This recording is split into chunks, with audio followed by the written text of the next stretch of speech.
The session is about to start. Please take your seats. الجلسة على وشك أن تبدأ. يرجى الجلوس في مقاعدكم.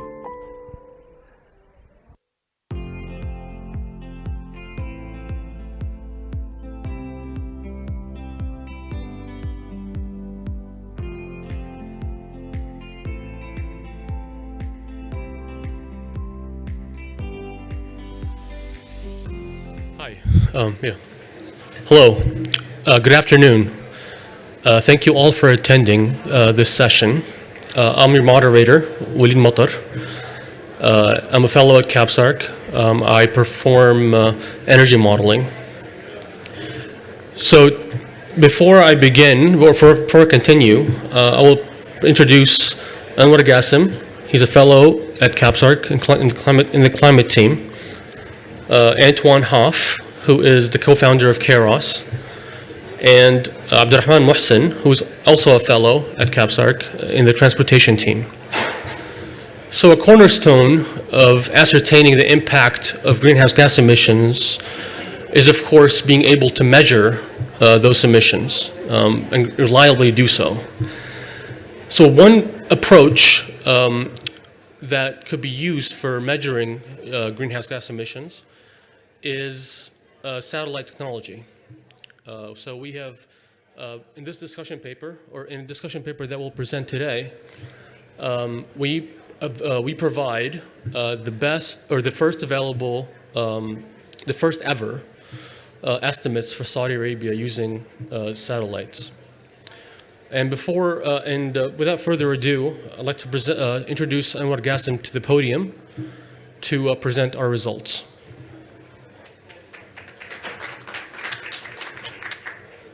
Thank you, Walid. Is the mic working? Yes. So good afternoon, everyone. My name is Anwar Gassim. I'm delighted to be here with you today to talk about what is a very exciting topic and to show you some of the results that we found using satellite technology to measure greenhouse gas emissions in Saudi Arabia. So there is a need for comprehensive, transparent, timely, and accurate information on greenhouse gas emissions. Such information can lead to effective actions and help us meet global climate goals. Now, when it comes to the measurement of greenhouse gas emissions, there are different methods that can be used. There are the bottom-up methods, there are the top-down methods, and there are the hybrid methods, which is a mix of the two methods. Now, when it comes to the bottom-up methods, one of the most widely used is the activity-based method. This is what countries use when they report their emissions to the UNFCCC, and it's also what many organizations use when estimating greenhouse gas emissions for countries, and also what companies use. So to give you a sense of how the bottom-up activity-based method works, imagine you have a country and you want to estimate the emissions from cars. So you would look for the activity data. In this case, that would be all the gasoline that's consumed within the country. You would take the gasoline consumption data, your activity data, you'd multiply that by the emission factor, and you'd get the total emissions from all the gasoline-powered cars in that country. And you can do this for all subsectors and sectors to get a total greenhouse gas inventory. Now, there are a number of top-down methods, and the one we want to focus on today, and the one that I think is really exciting, is satellite technology. And of course, you have hybrid methods, a mix of the two, and I'll get back to that at the end of my presentation. Now, obviously, you would expect that using different methods would lead to differences in the estimates of greenhouse gas emissions. But even if you were to use the same method, so let's say you were to use the same activity-based bottom-up method, you would still find differences in emissions. So here we give an example for Saudi Arabia, focusing on total CO2 emissions. And we show the differences by different data providers or estimators of emissions. So you can see for 2021, emissions are estimated for Saudi Arabia at around 633 million tons. And you can see some estimates are a little above that, some estimates are a little below that, but they're more or less consistent. We also show at the end the official number submitted by Saudi Arabia to the UNFCCC in the 4th national communication by the Saudi government. So there are some differences, even though the method is, these are all activity-based methods, there are differences, and these differences are also there for other countries. Now, in the case of methane, the differences are massive. Here, we show you estimates of methane emissions for the Saudi oil and gas sector. We show you an estimate by EDGAR, which is from the European Commission's emissions database. We show you an estimate by the IEA, the International Energy Organization agency, and the KSA National Communication Estimate that was submitted by the Saudi government. And you can see the massive difference, almost a factor of 8. And this obviously begs the question, which number is correct? Why is there this big difference between estimates of methane emissions for the same country and the same sector? And just to give you a better sense of the difficulties of measuring methane emissions, this massive difference isn't unique to Saudi Arabia. You can find this for many different countries. So this is where we came in. We at KAPSARC partnered with Kayrros, and we used satellites to measure methane emissions and other greenhouse gas emissions in Saudi Arabia for multiple sectors. And for today, for this presentation, I'll only focus on our estimate for the Saudi oil and gas sector. You can see our satellite estimate in the middle, shown by the yellow column. We estimated total methane emissions for the Saudi oil and gas sector at 780,000 tons. Now, we're aware about the limitations of the technology. We're aware that there are uncertainties, and that's why we present our results with the uncertainty bars. And there are a few things that I want to share. So the first thing is the only estimate that lies within our uncertainty range for the satellite estimate, the only estimate within that range is the one submitted by the Saudi government to the UNFCCC, the National Communication Estimate. The IEA and EDGAR estimates are way above even the upper bound of our uncertainty range, suggesting that there may be some issues with those estimates. Now, there are obviously implications for the results in this analysis. Here, we compare the methane intensity for top oil and gas producers around the world. And we're using methane emissions data from the IEA. So you can see the comparison here. And using the IEA's methane emission estimates for all these countries, including Saudi Arabia, we find that Saudi Arabia ranks the 5th lowest methane intensity for measured in terms of kilograms of CO2 per barrel of oil equivalent. Now, if instead we use our satellite estimate of Saudi Arabia's oil and gas methane emissions, Saudi Arabia moves from the 5th lowest to the 2nd lowest, only behind Norway, a decrease of around 73%. So to summarize, we talked about the different methods that can be used to measure greenhouse gas emissions. We showed the difficulties of measuring, in particular, methane emissions and the huge differences that exist between existing estimates. And we showed the potential of satellite technology in that area. So to summarize, different methods have different strengths and different weaknesses. And by combining different methods, we can take advantage of the strengths of those methods to get better, higher quality information on greenhouse gas emissions, which will lead to more effective actions and help us meet global climate goals. Thank you.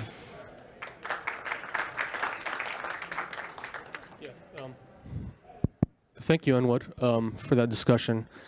One thing worth noting is that, as Anwar pointed out in the last slide, we also measure methane in the urban sector, activity sector. We also measure CO2 in power generation. We also measure or estimate N2O in land use activity. We don't show these results here, but they are available to be downloaded in the discussion paper, which is available on our website. So thank you, Anwar. Thank you, Walid. Antoine? Thank you. Yeah, thank you very much. And thank you very much for the opportunity to speak here today. And thanks for coming to this event. And it was a pleasure to work with KAPSARC on this study, which I think really shows the need to urgently switch to satellite monitoring, move away from emission factors in assessing national inventories and industry inventories. We find typically that there's a huge gap between what's seen from the sky and what's being reported by countries or by companies. Typically, the gap goes the other way. There's widespread under-reporting of emissions at the national level, at the corporate level. And I think when you see what the IEA has been reporting, they've made the assumption that was the same case. But assumptions are not what we should depend on. It's important to rely on actual observation to drive policy, to identify opportunities for abatement, low-hanging fruits, and also to assess the effectiveness of policies, the impact of policies and practices, to identify best practices, best policies. So at Kayrros, this is basically what we do. That's the heart of our job. We are an environmental intelligence organization. We were created almost 8 years ago now. And what we do is we use AI to process data from a variety of sources to create transparency about the climate, about energy flows, transparency that's not really being made available by other sources. So we use largely satellite imaging from a variety of satellite fleets, satellite constellations, mostly from government-owned satellite constellations, like the Copernicus constellation of the European Space Agency, but also satellites from NASA, from the Italian Space Agency, from the German Space Agency and others, and some commercial satellites.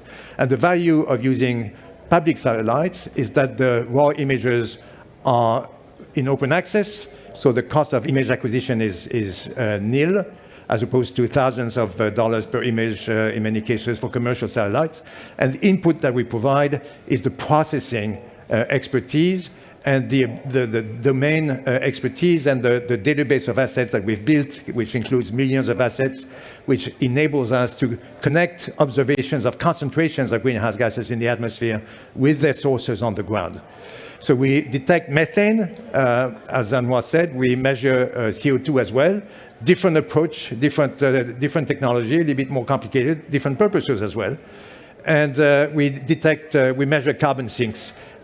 Forestry. So I'd like to call them the three pillars of GHG accounting. Methane and carbon together account for more than 80% of greenhouse gases. We also track nitrous oxide, N2O, and other gases. And forestry, we know, are essential to reaching our climate goals.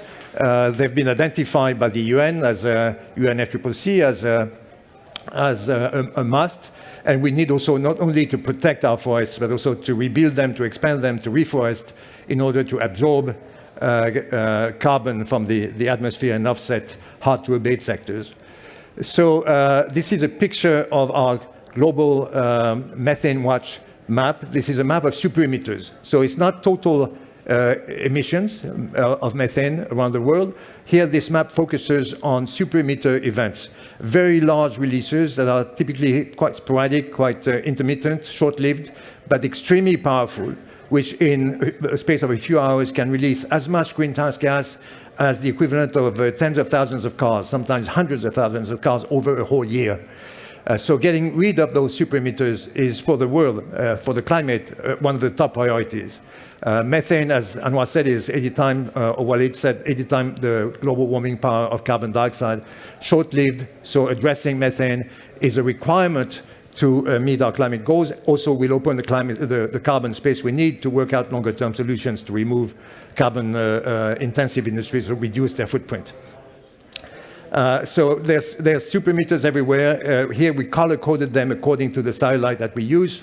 Orange for Sentinel-5P, which is a satellite that has a daily frequency, fairly coarse spatial resolution, but very, very high temporal resolution.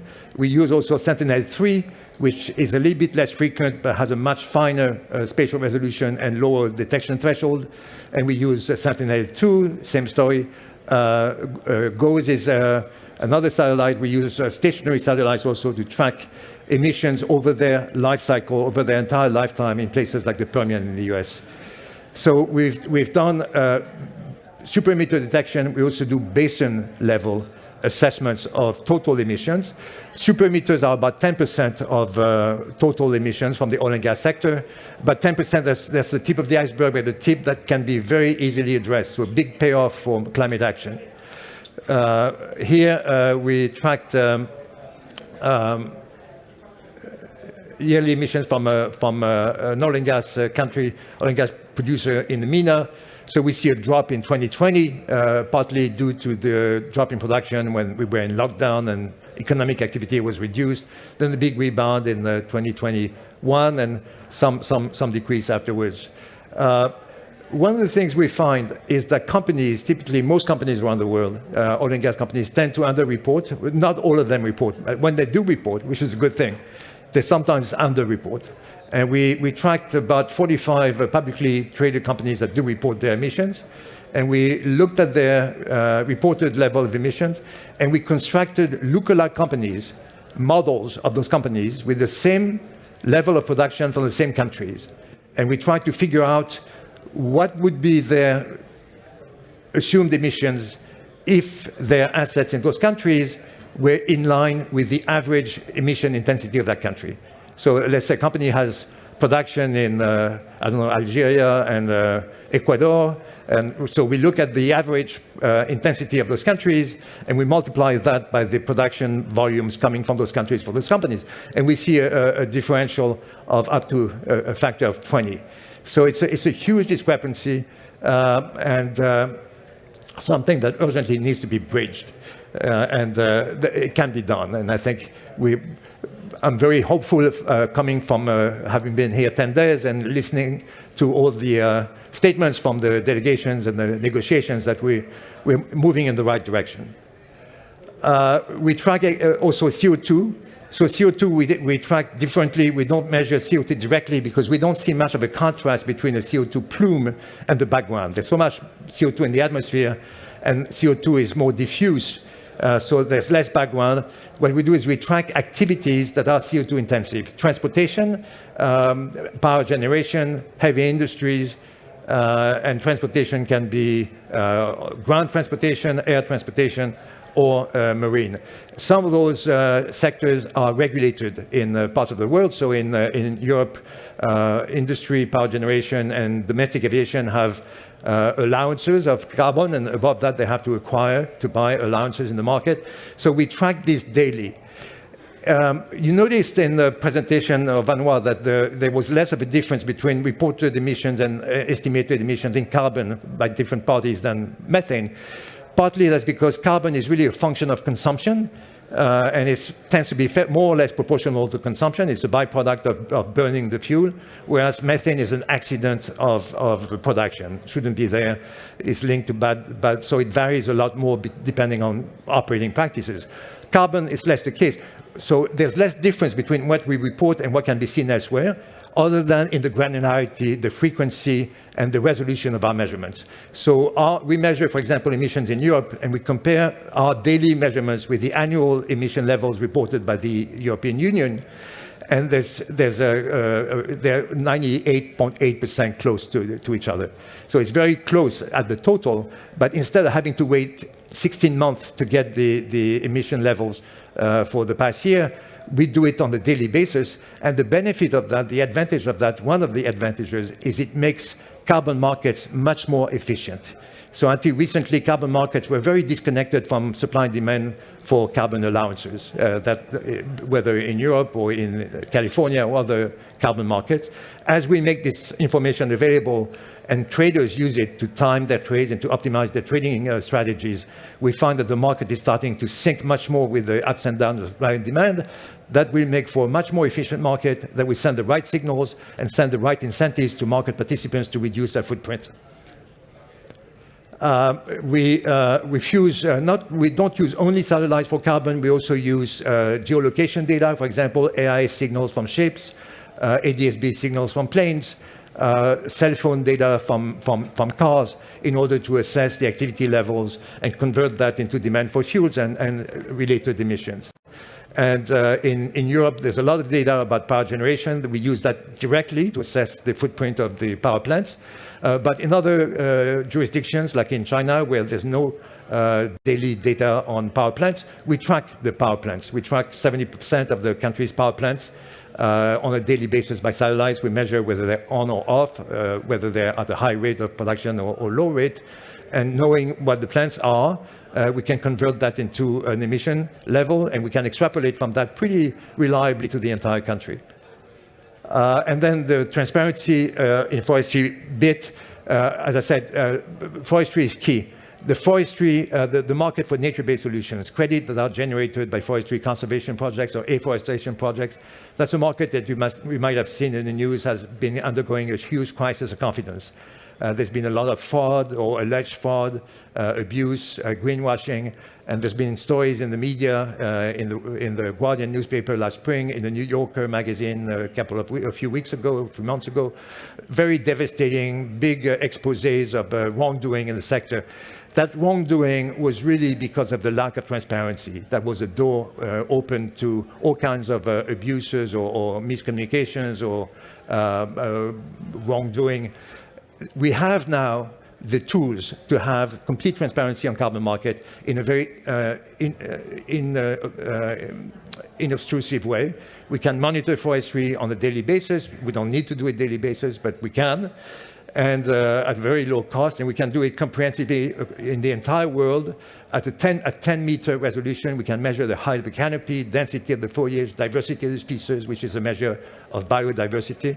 And we can measure very precisely the amount of carbon embedded in forestry. So the basis for a very sound carbon market are here. And we know that the carbon market will rebound because we need forestry to meet our climate goals, but also because many oil and gas companies and other carbon-intensive industries need to acquire carbon offsets in order to get to their net zero targets. So there's bound to be a rebound in this market, and the conditions are here to make it possible. So it's not just about inventories, it's also all kinds of applications.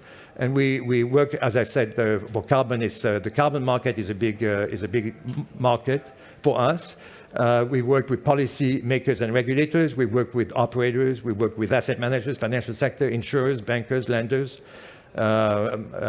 traders, trading houses, and civil society. We just made our map of super emitters in methane in open access. So you can access it freely at methanewatch.kayrros.com.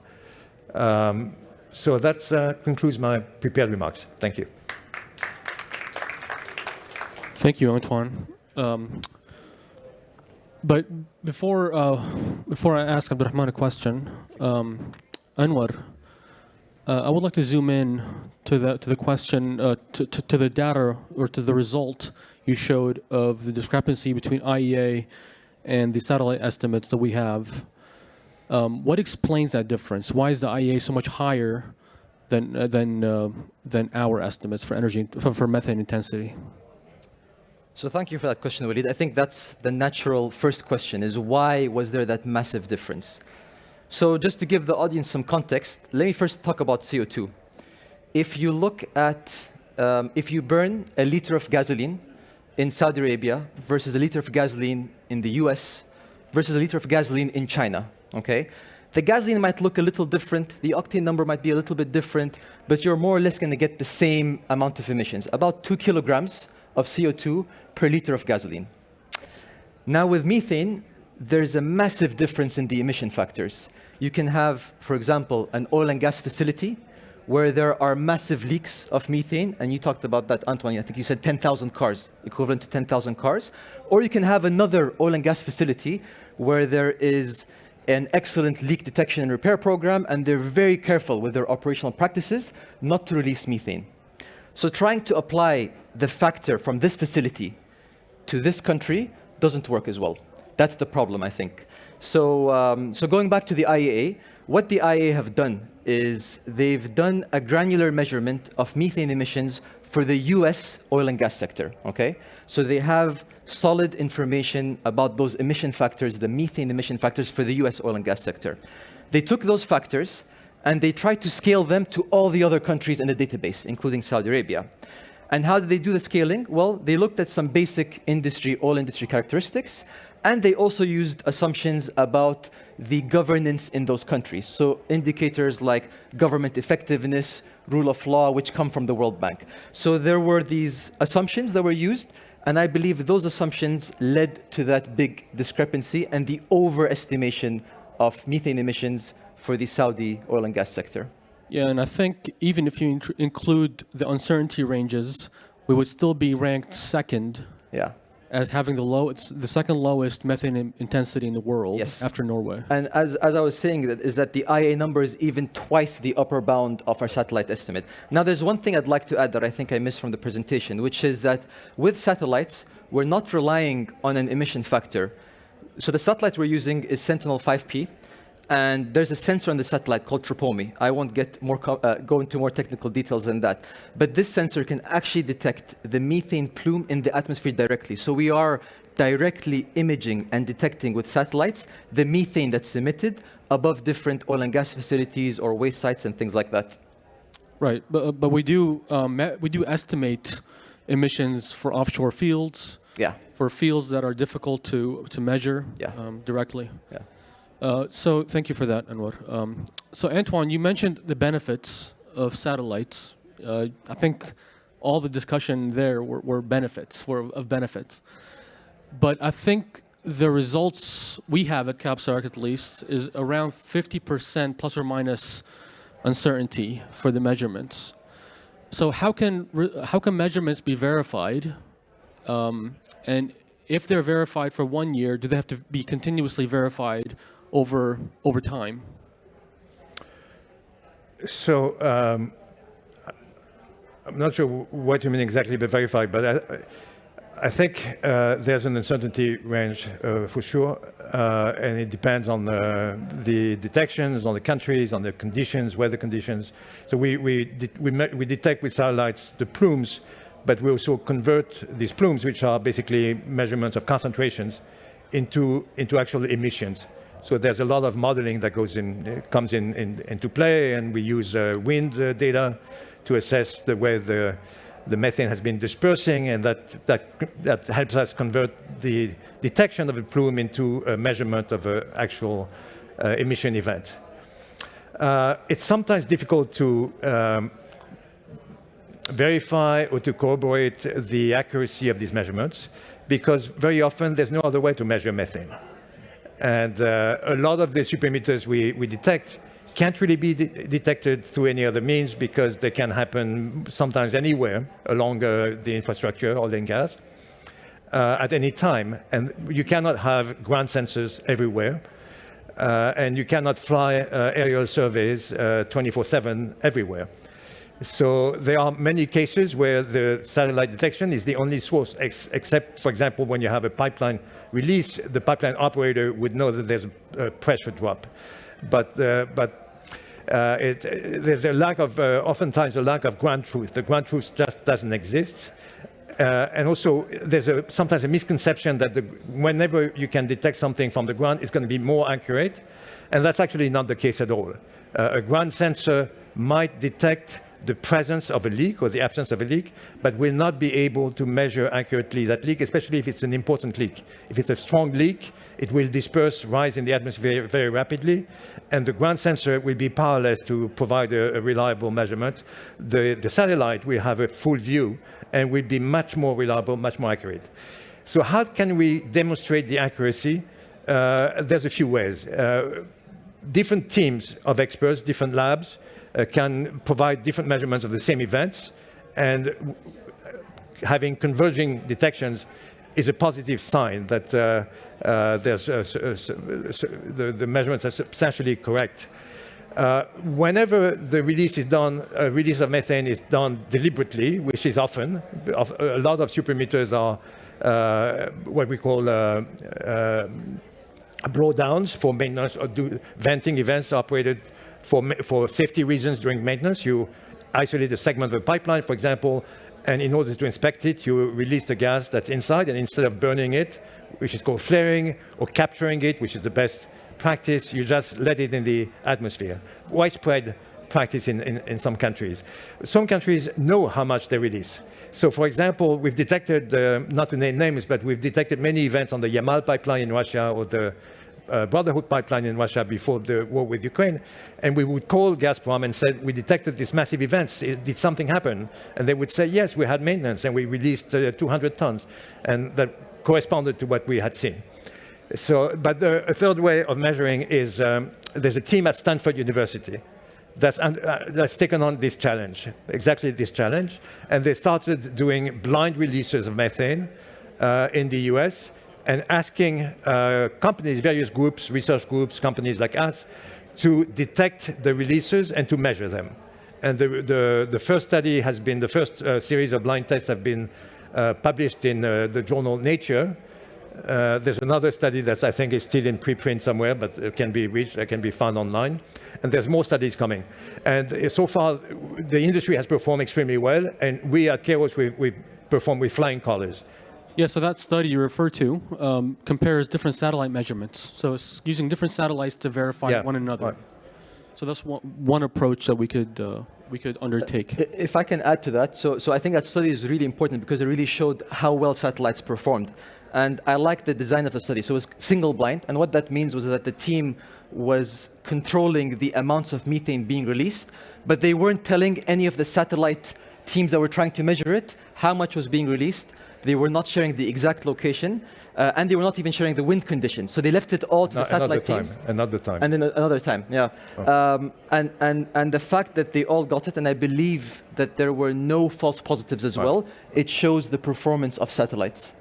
Yeah, so that gives confidence for future measurements that would be done. Abdurrahman, so in the context of our discussion, so given the fact that we have 50 plus or minus uncertainty in the measured estimates, so how do you see future technologies addressing some of the uncertainty causes? And how can future technologies also address the fact that current technologies can't measure offshore fields or icy conditions or mountainous terrain? Well, thank you so much for the question, Walid. Perhaps to address this question methodologically or with a grounded, based on a solid ground, let's perhaps understand where do we stand right now, right? Where has the technology reached? Based on the literature or what we know currently, we have two main categories of satellites. The first one is what we refer to as the area flux mappers, and the second one is the point source imaging or imagers. So the first one is type of satellites that has low resolution but is very suitable for regional and global detection of methane. On the other hand, the point source mappers or imagers, these are high resolution satellites that can detect emissions at point source locations, be it a landfill or an oil and gas facility. So both of these categories, they abide or they are governed by what I would like to refer to as the triangle of the trade-off triangle. Three elements. If you try to maximize two, it will be at the expense of the third one. So the first element is the geographic coverage. Like how much does the satellite visit or how much can it cover? Global, does it cover the whole globe or target locations? The second one is on the revisit period. How often do we have, or the frequency of the observations that we can get out of this satellite? And the last one is the spatial and the spectrum or the spectral resolution. So for example, just to give you a hint of the satellite that we heavily used, the Tropomi, the sensor Tropomi on the Sentinel-5P, It has a very attractive geographical coverage. It covers the whole globe, right? Also, it has a daily revisit period, which means we have the capability to get an observation once every day, and that's very good. But all that comes at the expense of the spatial resolution and the detection threshold of that sensor on board of that satellite. So it varies between 5 to 7 kilometers. In contrast, if we look at the Landsat 8 sensor and satellite, we'd find that it has a global coverage. It has a higher resolution, 30 meters by 30 meters, but it comes at the expense of the revisit period. It can visit the same place once every 16 days. So you see that trade-off. So satellites will have to deal with that going forward in the future. But the short answer, I guess, we will have to see a lot more satellites being launched and being in orbit. And I think we started to see that at a commercial, in a commercial sense. We know of GHG Sat, who started with 3 satellites. By the end of this year, they would end up with 12 satellites. I think they have until now in orbit. We have the carbon mapper. They started with 2 satellites. By next year, they will have 4 more. So they will have a constellation of 6 satellites. And also, we are expected to see a lot more innovation in sensor design and also in the type of orbits these satellites. And I can maybe give an example of GeoCarp, which is scheduled to be launched in 2025. And the advantage of that satellite is actually going to be focused on Americas, North and South Americas. It doesn't have high resolution, but surely it has a sub-daily measurement of methane over America. So that's continuous monitoring of methane over these 2 continents. And last but not least, maybe I can conclude with that, the Merlin instrument, which is different than any other instrument that we mentioned, in the sense that it's an active instrument, which means it is the one responsible for sending energy and waiting for the reflectance to come back. It's based on laser or the LiDAR technology. So that would give us capabilities to measure methane when the sun is not available at nighttime, or in locations where we can't reach when the sun is not present, be it at the extreme north or south on the globe. Thank you. And would LiDAR technology help with measuring emissions over offshore fields or on coastal surfaces?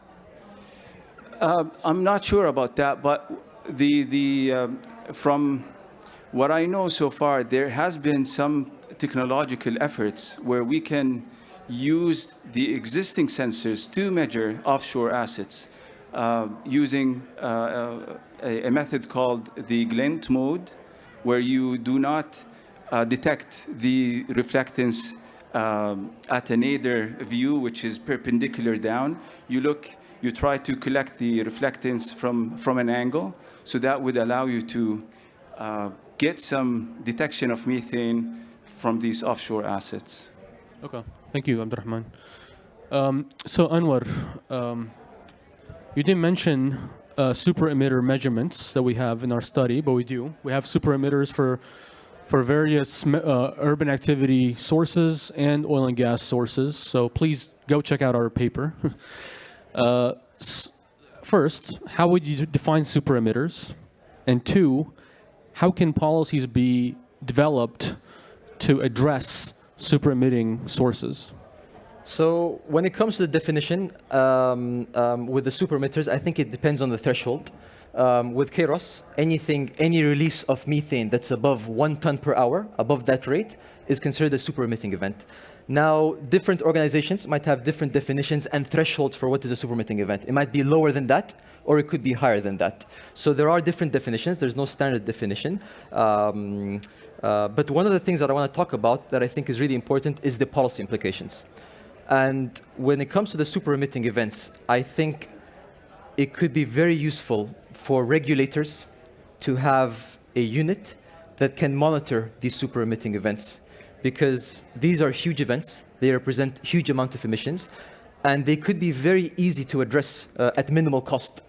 So having a unit that can monitor these super emitting events and inform the entity responsible, because they could be coming from the oil and gas sector, they could be coming from the waste sector, they could be coming from different sectors. So you could have this unit monitor and inform those that are responsible for these super emitting events. And then obviously you can combine that with some policy instruments. So for example, fines for those that do not address the super emitting event within a couple of days or within a couple of 24 hours of it happening, for example.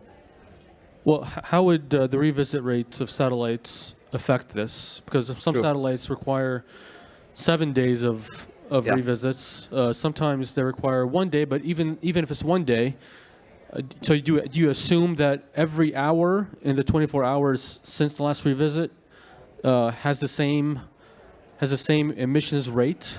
Yeah, ideally, you want to maximize your revisit rate. You know, the more you have the satellite revisiting, the more useful that frequent information is. But this goes back to Abdurrahman's point, is that there's always trade-offs. You have to work around the triangle of trade-offs. So the revisit, the resolution, that's always a challenge. And I think probably one way of addressing that, which you've touched on, Abdurrahman, is having a constellation of satellites. Exactly. Yeah. Antoine, do you have anything to say about super emitters? And by the way, so the EPA has proposed a guideline to define super emitters as those that emit 100 kilograms per hour or more of methane. So is that an appropriate? Do you think that's an appropriate threshold? And do you think, most satellites should be able to go down that much, that low of emission rate? So do you think that other satellites can help in measuring super emitters? Yeah, I mean, we're getting more and more data, and it's not just the sensors and the satellites are being put in orbit, it's also the downstream processing capacity. So we're constantly improving. We have more data to play with, so we have more data to train the algorithms on. So the capacity to detect is constantly increasing, and the new satellites are not replacing the old ones. They're incremental. They're adding to the flow of information that we have. I think it doesn't really matter what level of we use for definition. I mean, it depends on the policy use. If you lower the threshold, you're going to have many more observations and a lot more processing work to do to make sure there's no false positive. And the higher super emitters are really the most deleterious to the climate, and they're the first ones that should be basically outlawed. I think they should be outlawed. I think there should be no justification for super emitters that can be avoided. There should be measures, policy measures, trade measures to discourage them. And we should think of them as kind of a speed ticket. We're not necessarily capturing all super emitters out there. We probably only capture a fraction because the satellites are not there 24/7. But whenever there's one, it should be sanctioned. Just as on the road, if you're caught speeding, you get a ticket. You're not going to be caught speeding every time you speed. But the fact that you may be caught or that people are caught occasionally is already sending a strong signal to avoid engaging in dangerous practices. So I think we should think of super emitters the same way. Okay, thank you. So we have a couple of minutes left. Is there any question available from the audience? Sure, yeah. Thank you. Ahmad Al-Bitar from SESBO CNRS. So you've been speaking about these mission and quite impressive work that has been presented here in different aspects. And yeah, when we speak about remote sensing, I think it's way beyond when we hear Antoine speaking about the technology. It seems like it's combined also with modeling, with more complex processes behind. So my question is, are you impacted by the evolution that we're seeing in the weather prediction, combining with these modeling, with these observation you're doing? We see that 1 month ago, GraphCast started overperforming, like machine learning for deep learning for weather prediction from Google. And are you integrating this information in your systems? Yeah, we are working on some predictive models for the weather, both short-term, medium-term, and long-term. So we're in the process of going to the market with some of that. I'm not sure that we have a direct impact on methane emissions monitoring, but it will have an impact on forecasting demand for heating or cooling, and also for climate risk adaptation and resilience to protect, to take precautionary measures and that kind of stuff. But you are also impacted by the wind and direction, so it's also not even in the prediction system, in the reanalysis when you want to assess how the concentration, you are using also this kind of information, right? Yeah, but not in a predictive way. I understand. Okay, so we're out of time, so please join me in thanking Anwar, Antoine, and Abdurrahman for their valuable insights. Thank you.